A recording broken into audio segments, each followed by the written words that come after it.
వక్ఫ్ board బాధితుల పట్ల కాంగ్రెస్ పార్టీకి చిత్తశుద్ధి లేదని బీజేవైఎం రాష్ట్ర ప్రధాన కార్యదర్శి బోడుప్పల్ కార్పొరేటర్ సామల పవన్ రెడ్డి మండిపడ్డారు. బోడుప్పల్ మేయర్ వక్ఫ్ బోర్డు అమెండ్మెంట్ సవరణ బిల్లుకు మద్దతు తెలపాలని సీఎం రేవంత్ రెడ్డికి విన్నవించాలని అన్నారు. 7,000 కుటుంబాల బాధితుల సమస్యల పట్ల మాట్లాడింది కానీ ఓటు బ్యాంకు రాజకీయాలు చేయొద్దని వెల్లడించారు.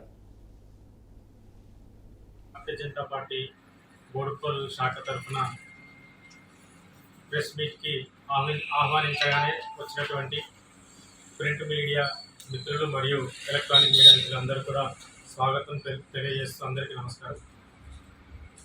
గత 6-7 సంవత్సరాలుగా ఈ యొక్క వక్ఫ్ బోర్డు సమస్య బోడుప్పల్లోనే కాదు, తెలంగాణ రాష్ట్రంలోనూ భారతదేశంలోనూ సామాన్య ప్రజలను ఎంతగానో పీడిస్తున్నటువంటి సమస్య.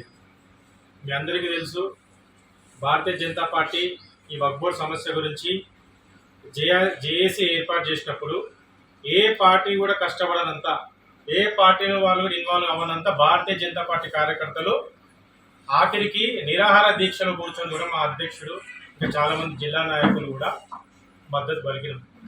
ఆ రోజున పార్టీ తరఫున కాదు, జేఏసీ తరఫున పోతే అందరూ ఏకమై సాధిస్తాం, ఈ యొక్క సమస్యను మనం తీరుస్తామని అనుకున్నాం. కానీ ఆ జేఏసీలో ఉన్నటువంటి కొంతమంది వ్యక్తులు సొంత స్వలాభాల కోసం పార్టీలు మారుస్తూ, ఉసర్వెల్లి లెక్క పార్టీ రంగులు మారుస్తూ డబ్బులకు ఆశపడి సామాన్యమైన ప్రజలు 6,000 కుటుంబాల యొక్క గోస ఎంబడి వేసుకొని ఆ రోజున ఎవరికి పెట్టకుండా అసెంబ్లీ ఎలక్షన్స్ అప్పుడు పార్లమెంట్ కమిటీని ఏర్పాటు చేసి ఈరోజు పార్లమెంట్లో పెడితే ఇండియా కూటమి సభ్యులందరూ పూర్తిగా వ్యతిరేకించి దాని మీద 2 రోజులు నానా సృష్టించి దాన్ని ఈరోజు అదే పార్లమెంట్ కమిటీకి, జాయింట్ పార్లమెంట్ కమిటీకి ప్రభుత్వం ఈరోజు రిఫర్ చేసింది. దాని మీద పరిశీలన చేయమని చెప్పి పంపింది. అయితే ఆ కమిటీ ఈరోజు అన్ని రాష్ట్ర ప్రభుత్వాలకు సర్కులర్ పంపింది, దాని మీద ఒపీనియన్ తెలుపుమని చెప్పి. అయితే బీజేపీ గవర్నమెంట్ పాలిత ప్రాంతాలు ఉన్నాయో అవన్నీ వక్ఫ్ బోర్డు కమిటీకి అనుకూలంగా ఉన్నవి. కానీ మన రాష్ట్ర ప్రభుత్వం, మన దగ్గర ఉన్న కాంగ్రెస్ ప్రభుత్వం మాత్రం దాన్ని అపోజ్ చేస్తున్నది.